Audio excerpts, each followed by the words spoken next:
Hi everyone, thank you so much for joining me today. My name is Whitney Kmetz, an educator out of CCE Chenango County, and today I'm going to be making a pumpkin fruit dip for you. 'Tis the season, right?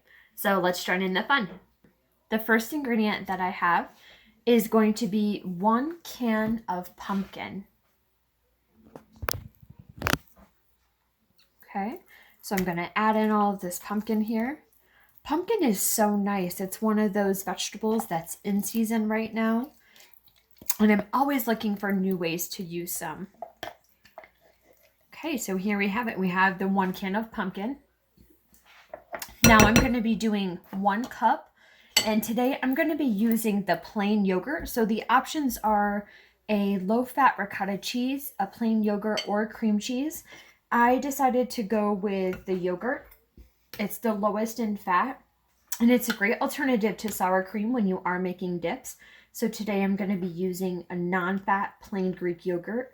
I like to use Greek because it has that thick consistency that you're looking for when you want to make dips.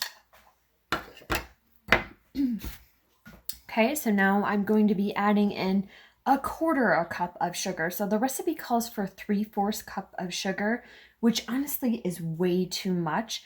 So I'm going to be doing 1/4 cup of sugar, which honestly is plenty. You could even do less if you wanted to.